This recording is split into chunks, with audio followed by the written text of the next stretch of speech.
Y nos vamos ahora entonces a la ciudad de San Pablo. Allí está nuestra colega Laura Olivera. Laura, bienvenida, buenas noches.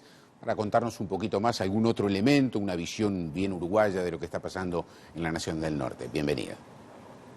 Bueno, muchas gracias, buenas noches. Bueno, efectivamente, Brasil entero está viviendo una situación de colapso que debería servir al mundo como una advertencia sobre lo que puede llegar a pasar cuando se flexibilizan las medidas y no se siguen las indicaciones de los profesionales de la salud y, por ejemplo, se realizan eventos clandestinos como los que presenciamos durante el carnaval, ¿no?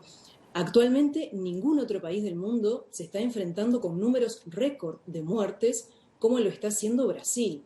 Tenemos un promedio de 1.540 muertes por día, la mayor cifra en toda la pandemia, incluso habiendo llegado hace un par de días atrás a 1.910 fallecidos en tan solo 24 horas, superando incluso a Estados Unidos.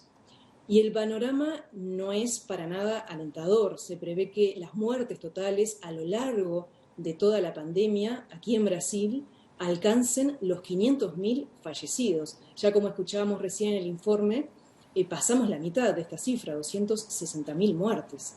Y este aumento de muertes es realmente muy preocupante. De hecho, cada 45 segundos muere un brasileño por COVID-19.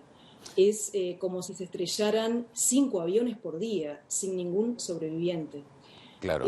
Por otro lado, estamos enfrentando también un sistema de salud al borde de colapsar, al contrario de otras naciones que también fueron duramente afectadas por la pandemia, como por ejemplo China, que hoy viven una situación prácticamente normal. De hecho, en China ayer no se registró ningún caso nuevo de COVID-19 ni ningún deceso.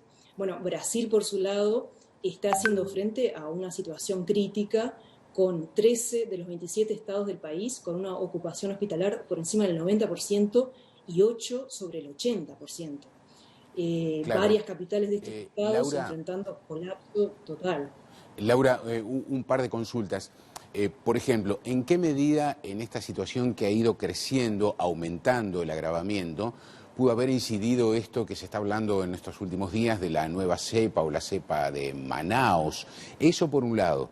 También, ¿qué pudo haber afectado? Si la postura del presidente de la República o el gobierno nacional respecto a cómo encarar lo de la pandemia. ¿Y cuándo eventualmente se espera podría llegar a tener algún efecto la vacunación que comenzó hace aproximadamente unos 30 días, tengo entendido? Sí, bueno, sí, Brasil se está transformando en una amenaza mundial, ya que ha sido capaz de generar esta nueva variante de COVID-19 que se originó en Manaus, la variante P1, que es mucho más contagiosa que la primera. Y si se acuerdan, aquí mismo comentábamos a principio de año sobre el colapso que se ha generado en Manaus, donde los hospitales habían quedado sin oxígeno y los pacientes, bueno, morían asfixiados. Ahora Brasil entero corre el riesgo de reproducir esta situación a escala nacional y convertirse en una gran Manaus, ya que en todas las regiones, como veíamos, la situación se está agravando día tras día y, bueno, incluso Río Grande del Sur, ¿no?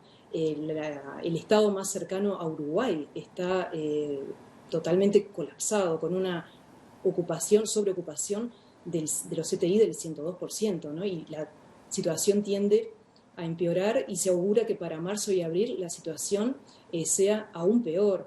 El tema de la vacunación, el problema es que va muy lento y también con falta de vacunas.